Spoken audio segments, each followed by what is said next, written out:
Anyone who tells you that the various al-Qaeda functions are 30, 40, 50% of the resistance, your alarm bell should go off. How do they know that?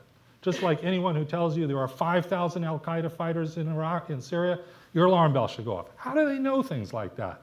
It's doubtful that al-Qaeda knows how many people it has in Syria today. Don't engage in body counts or in oversimplifications. The fundamental reality, though, is two significant al-Qaeda groups have now moved into Iraq and have become among the most robust and growing parts of the resistance to the Bashar Assad government. Now, if we tilt the playing field in Syria, against the Assad regime, inevitably that helps al-Qaeda.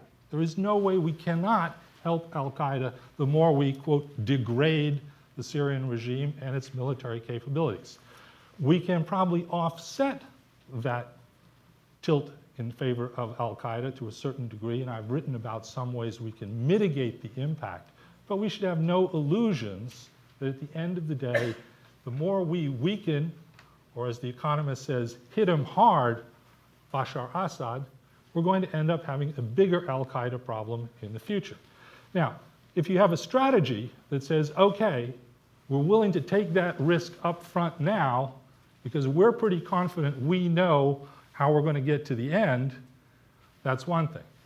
If, as Jeremy suggests, you have a yada, yada, yada strategy for how to go from A to C, then you really need to spend a lot more time thinking about B and how we can avoid inadvertently helping al-Qaeda get a stronger base in the Middle East at this time. One last point about al-Qaeda today. Al-Qaeda is at a crossroads. Al-Qaeda was threatened by the Arab Spring when it began. The whole philosophy of al-Qaeda, that the only solution to the problem of repression, to the problem of American influence in the Middle East, was violent jihad, was challenged by the Arab Spring. It wasn't jihad that toppled Hosni Mubarak. It was Twitter, it was Facebook. 2.5 years later, al-Qaeda is in the position of saying, we told you so. It wouldn't work. Twitter, great, fine. But Mubarak's back. There's a counter-revolution. We told you jihad is the only answer.